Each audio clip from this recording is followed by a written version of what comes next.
Hey Internet family, I wanted to hop on a live today, happy end of the year, beginning of the year by the way, to talk to you guys about something that's been near and dear to my heart for quite a few years now.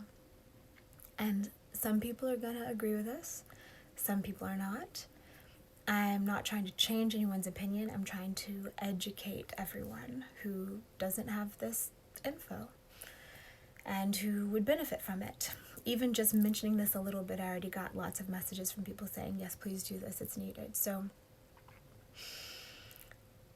when I became an adult, not when I first became an adult, it took me years to come around to the conclusion that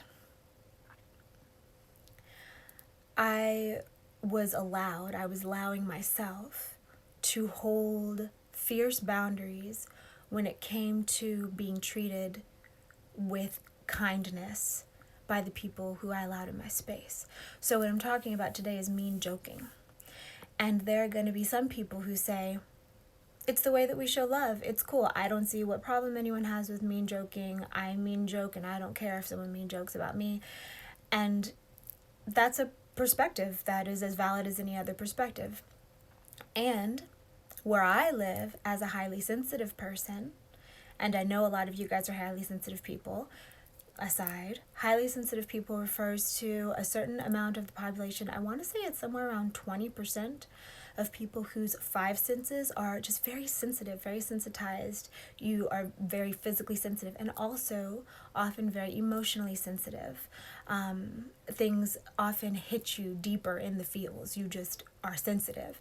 Now, however you choose to show that or not show it, that doesn't have to do with whether or not you're highly sensitive. People deal with it in all kinds of different ways. And it's not necessarily a bad thing. You deeply feel everything. So it's just that your feels are up. Also, 50% of highly sensitive people, also called HSPs, are men and 50% are women. And, non-binaries, I'm talking about what the studies have shown. So I don't think they've studied non-binaries yet, or people more on the spectrum in the middle of men and women, or both. So I have an understanding of how I want to affect people when I'm in their space and when they're in my space. And the way that I want people to feel when they're around me is various things, is seen, appreciated, respected, considered, inspired and uplifted. That's my thing. Not everybody needs to feel that way. Honored, okay? And some of that comes from you showing your love language to people, and some of it comes from you learning how to love people in their love language. That's part of it. A lot of people are out here saying, well, I'm so great in this way, in this way, in this way. Why can't people feel my love? It's like, well, do you learn how to love them how they need to be loved? So with all the awareness going around right now about, 2020 brought it all up, everything from race to religious to various types of mental and emotional, like depression or whatever. Everything's coming up. So along with this is the people who are highly sensitive in your life, how to love them well, how to treat them well. So let's circle back around to mean jokes. So in our culture, we're taught to do that kind of thing. You look at the sitcoms, you look at a lot of comedies, and people are just like down on each other. And some people authentically don't mind, right? Some people it just doesn't get to, and some people it does. And I found that for me, I found this out in my 20s, I want to say, it mattered. I felt different. And also, in order for something to be a joke, both people have to laugh. So if you're the kind of person who, I'm not saying you, I'm saying one. If one is the kind of person who wants to go around and cut other people down, if that's what you want to do, then do it. Just be aware that self-respecting people probably want to hang out with you. Or self-respecting people who want to be treated with kindness probably won't want to hang out with you.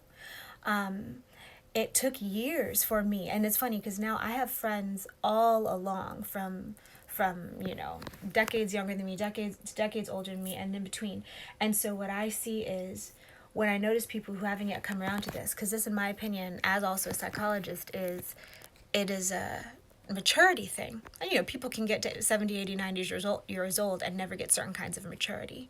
This is like an EQ, an emotional intelligence maturity thing. And it's taking responsibility for how you affect other people and coming into mindfulness and deliberately choosing how you show up for other people. So what I decided after lots of get a thicker skin, you don't mean it, whatever, I'm cool with you, joke on me this way. Through men, women, this isn't just something that happened with a certain number of people. This is a kind of way that people interact. What I realized was no. If you're not kind to me, I'm not going to hang out around you. I don't care who you are. That goes for everyone. That goes for friends, lovers, family, colleagues, doesn't matter. And of course, when you set a boundary like that, the universe will push on it a little. And now I can honestly say there's no one I allow in my personal space who takes from me with their jokes. I just don't do it. I'll also say there are two kinds of people who I've interacted with when I talk about this with people. And one kind are people who are like, well, I'll say three, but the two main ones who've already thought about this kind of thing. One kind of people are like, oh yeah, no, I don't let people around like me like that either. I don't do that. I don't accept that. It's not okay. And I don't pretend like it's okay. And again, being sensitive, but fiercely protecting your boundaries. Because if you want to be able to if you want to be able to respond to things, you have to be able to feel them. So being sensitive is not a bad thing, especially if you can fiercely keep your boundaries. The other kind of people are the ones who say, whatever, I'm going to be what I'm going to be, and I'm okay with that. And that's fine. It's just that then I, for instance, wouldn't hang out with somebody like that. So when it comes to people having mean jokes and joking mean, all manner of evil has been hidden in that. That's one of the places that racism hides. That's one of the places that all the isms hide. Like all the violent thoughts hide behind jokes, hide behind stuff muttered out the side of your mouth. And we're talking about spiritual evolution here. We're talking about emotional maturity. So sometimes people aren't going to want to deal with that. Sometimes people don't want to come to that level of consciousness, and that's okay. But then it's up to you to draw that boundary and say, yeah, maybe the rest of my life, maybe I've been alive for however many years and I never said this before, family or friend or whoever this may be. But now I'm not cool with it. And if you want me to want to hang out with you, because also to all you empaths and all you support folks out there, someone wanting to spend time with you is not good enough a reason to spend time with them. It has to benefit you too. The time of one person losing so another person can gain energetically is over. We're cutting it. We're building a different world. That we're really in a foundational period right now. So it is okay to get super minute with the integrity that you allow around you. Because the ripples we're making now are going to go out and grow and grow and grow and grow and grow over time. Let's see what you guys are saying. Hey, everybody. Greetings. Yeah, I just want to give you guys the green light to hold this boundary and to say, I don't do that anymore. I don't make mean jokes. I don't accept mean jokes. Also, I will say that over the course of learning this lesson, I've been in situations where I was like, all right, well, everyone else is doing this here. Let me do it too. And I'll honestly say, I'm good at it. I'm an empath and I see and hear everything. So I can say the very thing that can go all the way down into someone's soul and just, and if you physically hurt someone, it will heal, usually. Wounds made by words, this is something that I see in my work all the time. Wounds made by words can last a lifetime. They can last generations. So be mindful about how you are with each other. That said, so I could do it. I could cut somebody down. Oh my gosh, I still can, right? It's not whether or not you can. But what I realized was when I was in that mental space, I didn't like the way it felt in here. I was like, no, I don't want to be that version of myself that is trying to flex those muscles of like criticizing and making a joke out of it, and cutting people down in order for other people to laugh. I just don't choose it, and it's okay not to choose it. And it's okay if you did choose it before and you don't want to choose it now, because one of the things about this world that we're building is that we are sensitive because we have to be able to see and feel all the details in order to get it right. Okay, baby girl, what's up, dear? What is your opinion on why even other nice people that are super loving still don't feel good to be around? Why don't I want to hang out with some friends that are truly non-toxic and amazing? Well, first off, it might just be, something that's getting triggered in you, which is okay, especially that you can recognize it. And something that I've noticed is sometimes you just get feelings about people. when there's nothing physically to point to, especially as an intuitive and as a healer, as someone who reads people for a living, right? What I've found is that those feelings always end up being right. Sometimes it will take you years of knowing the person to be like, that's what I was feeling. And especially for me, since my intuition centers around emotionality, like emotions, I can say what something feels like, but if I had to try to put a story on why, depending on what other information I have access to, I might be right or wrong, but I can spot on say the emotion. There are people who I'll draw a strong, and also years have taught me to listen to this stuff, practice. So there are people I draw a strong boundary with, and I'll be like, no thank you, love, but no thank you, and draw the boundary. And then you're like, oh, that's the energy when you get because I'm not giving you access. That's the energy that I was feeling. I see why I didn't want to be around you now. Thank you for proving me right. Y'all know I've talked about some of these experiences before with you. Okay, let's see. Hey, Venus. Hey, Bizarre. Yeah, so consider this your permission slip to not accept mean jokes.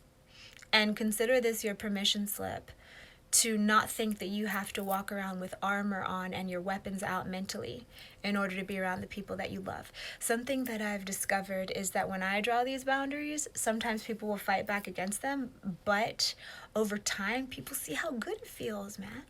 Like they see that, oh, you mean we can just spend all day together and be kind to each other? Yes, there's always something to talk about. Yes, you can still call people out. Some interesting things that I have noticed is I have had people, because some people say, well, I point things out that way and I want to make people laugh. And it's like, yeah, make people laugh. You can do stuff and you can call people out in a way that makes them feel just as seen and also feel loved. One time, someone who I was seeing, this is years ago, did this in a really beautiful way. I had been calling this energy in, and it came in this way, in this experience. But one thing about me is that I'm very, very Vata, Ayurvedically. I'm very airy, and I mean, fiery with emotion, but the way that I move, the way that my physicality is, I'm very light. I run around a lot. I'm very quick, and I sometimes move too fast. And so it's one of my practices to slow down, to slow and deepen, slow and deepen, slow and deepen. And sometimes I had been with people who would either be angry at me because I was going too fast and they couldn't keep up. It made their brains hurt. Which again, all this ends up being vending system in the future, you know. But one day, this beautifully healing thing where I was like, no, I don't mind being called out. I just want to be loved too. Like, I don't want to have to, I would love if a partner, whoever, helps me adjust myself too. And I'm not always just the one going and doing the healing, doing the shifting, doing the supporting. But I want it to be in such a way that I don't have to like admit to this terrible quality that you're busting on me for, like, in order to improve. Right? I don't make people do that. I don't make people say, you're right, I'm terrible, before they can get better. I don't want it. So anyway, on this day, I was going really fast because I had a lot to do. I don't know. I don't remember what was going on. But because I am Vata, if I'm out of alignment, if I'm overtired, overstressed, or overwhelmed, I keep speeding up. And so one of the beautiful things about having community around me is having support to say, Karis, you can, we've got you. Not just slow down, you're being ridiculous, but we've got you. You can rest. Right? And so what he did was, like I said, I can't remember the particulars, but I remember he gathered me in, hugged my head to him, and said something about being able to like inviting me to slow down my brilliant mind, or something about my brilliant mind going so fast. And so he called me out in the same way that others have before, but since he mentioned that it was a brilliant mind, it didn't feel like an attack. It still did the same thing that somebody cutting you down would do, as far as like having me check myself and be like, oh, you're right, I am going too fast. Let me slow down and be a normal human rate right now. But it didn't hurt. I felt seen and loved. So that's just an example. Let's see. Hi, everybody. Nice to see you. Okay, well, I guess I'll let you go. I just wanted to get on and say that, give you the permission and the invitation to upgrade the way that you and the people that you love talk to each other. And also giving you the reminder that being sensitive is not the same as being weak. In fact, being sensitized is power. Being able to feel everything is power. And yeah, you're allowed to say no to talk to me that way. Fuck off. Respectfully, you know? You're allowed to. And it's also okay to realize that maybe if you're the one who's done this to other people, to maybe look within, do a little bit of shadow work and say, why is it that I do that? What is it that I'm getting or needing or wanting when I do that? And never wanting to shame anyone, just wanting to make a world that gets continually better and better by us doing it. We gotta save us.